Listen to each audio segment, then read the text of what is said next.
এ আপা, হ্যাঁ বল। আমি একটু শহরে যাব, কিছু টাকা লাগবে, টাকা থাকলে দেই। এখন তো আমার কাছে টাকা নেই ভাই, ঘর ভাড়া দিতে হবে। আর তোর দুলাভাই তো বেতন পায়নি, কাছে 1 টাকাও নাই। তোর দুলাভাই বেতনটা পাক, তারপরে দেখবানে নিয়ে যাস কেন তখন টাকা। এখন একটু বয়। আমি অত কিছু জানি না, আমার এখনই টাকা লাগবে। আমার একটা ফোন পছন্দ হয়েছে, ফোনটা নিয়েই লাগবে। আমি সন্ধ্যের সময় আসতেছি, টাকাটা ম্যানেজ করে রাখছেনে। এখন হুট করে 20,000 টাকা কই পাবো? ছোট ভাইও আবদার করে বসলো। এই আমি অফিসে গেলাম, আমার লেট হয়ে যাচ্ছে, তুমি থাকো। এই শোনো, আবার কি? বলছি তোমার সাথে আমার কথা আছে। আমার ভাই আসছিল, ওর 20,000 টাকা লাগবে বলছে। ওর একটা ফোন কিনে দিতে হবে। 20,000 টাকা লাগবে বললেই হলো? এ মাসের বেতন পাইছি এখনো, এ মাসের বাসার ভাড়াই এখনো দিতে পারলাম না, তুমি কিভাবে 20,000 টাকা চাও? কন্তে কি করবো আমি জানি না, সন্ধ্যার ভিতর আমার 20,000 টাকা লাগবে। আমার ভাই আমার কাছে 20,000 টাকা চেয়ে গেছে। আচ্ছা এখন টাকা নেই, আমার কানের কাছে গান গান করবে না, আমি এখন অফিসে যাচ্ছি। এও টাকা দিল না, এখন টাকা আমি কোথায় পাবো? ছোট ভাইও আবদার করলো 20,000 টাকা, এখন না দিতে পারলে ও তো কষ্ট পাবে। দেখি যে কোনো ভাবে টাকাটা ম্যানেজ করে দেওয়া যায় কিনা। এ শামিম ভাই, কি আছে বল। করছি কি, একটু দরকার আছে। কি দরকার? আছে, আমি তোরে পরে কবানে। তোরে একটু ফোন দিলি, তুই ইমার্জেন্সি আমাদের বাড়ি চলে আসছে নে। টাকা পয়সার অ্যামাউন্ট আছে নাকি কিছু? টাকা পয়সা আছে, অ্যামাউন্ট আছে। ও আমি পরে তোরে বুঝাই কবানে, তুই বাড়ি আসলি। আচ্ছা ঠিক আছে, যা। আচ্ছা ঠিক আছে। হ্যালো ভাইয়া। হ্যাঁ, কে বলছেন? ভাইয়া ওই যে আপনার রাসেল ভাইয়ের ওয়াইফ বলতেছিলাম। হ্যাঁ ভাবি, চিনতে পারছি। জি ভাবি বলেন, কোনো সমস্যা ভাবি? হ্যাঁ ভাইয়া, আপনার ভাই তো বাসায় নাই। আমার ওই ওয়াইফাই লাইনটার একটু সমস্যা হয়েছে, একটু এসে দেখে দেবেন? ও আচ্ছা আচ্ছা আচ্ছা আচ্ছা, ঠিক আছে ভাবি। ওই আমি তো একটু বাসা দিয়ে কাজ করতেছিলাম। আচ্ছা ভাইয়া, তাহলে একটু তাড়াতাড়ি এসেন, আপনার ভাইয়া তো বাসায় নাই। ঠিক আছে ভাবি, আপনি থাকেন, আমি এখনই আসতেছি।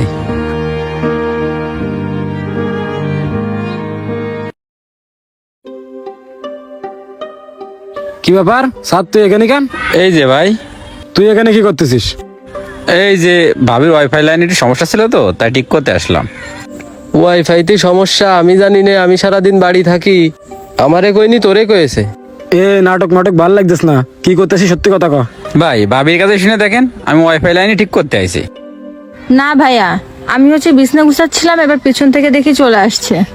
ভাবি এরকম মিথ্যা কথা বলতেছেন কেন আপনি? ভাই বিশ্বাস করেন, ভাবি আমার কল দিয়েছে বিদায় আইছি, তাছাড়া কি করতে আসবো কারণ আমি এখানে। এই ভাবি তোরে ফোন দেবে কি করতি?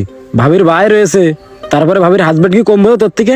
তুই কি কারণে আইছিস সত্যি কথা বল, তাহলে তোরে কিছু কবার না, ক সত্যি কথা ক। বিশ্বাস করেন, আমি ওই কাজের জন্যই আইছি, তাহলে আমি এখন চলে যাচ্ছি। এই তুই কোনে যাবি? দাঁড়া, একে তো তুই এ জায়গায় টাকাম করেছিস, তোরে তো এইভাবে ছাড়া যাবে না। তোর বাড়ি গার্জিয়ান পক্ষ আছে না, তাকে ফোন দে, তারা এসে তোরে নিয়ে যাক, কিচ্ছু কবার না, চুপচাপ বয়, দিয়ে ফোন দে।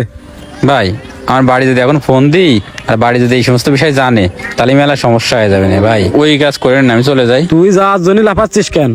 আর বাড়ি যাওয়ানে কি সমস্যা হবে? তুই তো একটু আগে করে কিচ্ছু করিসনি। তুই যদি কিছু নাই করিস, তোর বাড়িতে লোকজন আসলি, তুই সসম্মানে চলে যাবি।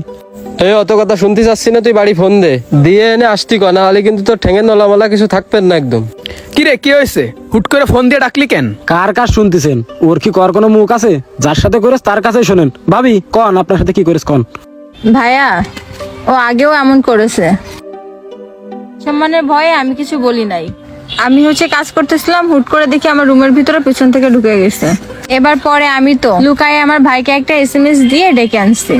এখন আপনি বলেন ভাইয়া, এখন এটা যদি আমার হাজবেন্ড জানে, আমাকে কি আর বাড়িতে রাখবে? বের করে দিবে তো। এখন ভাই সবকিছু তো শুনলেন, সে তো একজনের সাথে সংসার করতেছে, এটা যদি জানাজানি হয় তার কিন্তু সংসার থাকবে না। আর তাছাড়াও এ তো আমাদের এলাকার ছেলে, আর আপনারও এলাকায় মোটামুটি সম্মান আছে, এই জন্যই আপনারা নিরিবিলি ডাইকে আসলাম।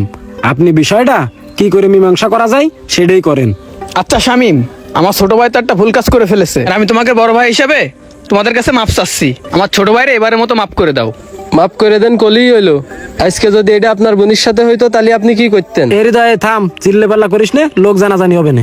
করছি কি ভাই, যেহেতু একটা কাজ করেই ফেলা হয়েছে, আর এই জায়গায় তো কিছু পোলাপানও জোগাড় হয়ে গেছে, আপনি তো বোঝেন যে পোলাপানের কিছু খরচ খরচা আছে। আচ্ছা শামিম, তুমি যখন বলেছো পোলাপানদের নিয়ে আসে না, আমি ওদের মিষ্টি খাওয়াই দিবানে। এ ভাই, আমরা মিষ্টি খাইয়ে থাকি না, কম করে হলেও 1 লাখ টাকা দেবেন। এই বড় বার সামনে এরকম কথা কতি আই, তার কোনো বিবেক নেই। এখন ভাই পোলা বান্ধ যায় কম বেশি কয়েই ফেলা হয়েছে। এখন আপনি আপনার বিবেকের পরে হালকা পাতলা কিছু খরচ খরচা দিয়ে দেন। আচ্ছা ঠিক আছে ভাই, আমি 1010 টাকা দিবানে, তুমি ঝামেলাটা মিটাই ফেলো। ভাই এটা আপনি কি কন? আপনি তো সব জায়গায় বিচার আচার করেন, এসব ঝামেলা কয় টাকায় মিটমাট হয় আপনি তো ভালো করে জানেন। যেহেতু সিমিলার একটু মান সম্মান চলেই গেছে, সেহেতু তার তো আপনি 20-30 হাজার টাকা দেবেন। তারপরেও আমার কিছু পোলাপান আছে, ওদের 5-10 হাজার না দিলে হয়। এখন ভাই সবকিছুই থাক, আপনি আমার 50 হাজার টাকা দিন, আমি বিষয়টা এই জায়গায় মিটমাট করে দিবান। আচ্ছা ঠিক আছে, আমি তোমাদের 50,000 টাকাই দেবো, এই বিষয়টার জন্য বাইরে জানাজানি না হয়। আরে ভাই কি কন, জানাজানি হবে কেন? আরে তোরা শোন, যেহেতু আমাদের এলাকার ছেলে, আমাদেরই তো ভাই বিরাদার, এইসব বিষয় বাইরে জানাজানি করার দরকার নেই। এতে আমাদেরই মান সম্মান যাবে, নিজেদেরই মান সম্মান যাবে, এই জন্য চুপচাপ থাকবি। এই কথাই রুমের ভিতরে সীমাবদ্ধ থাক, কেউ যেন না জানে। ভাই যান। এই তুই চল।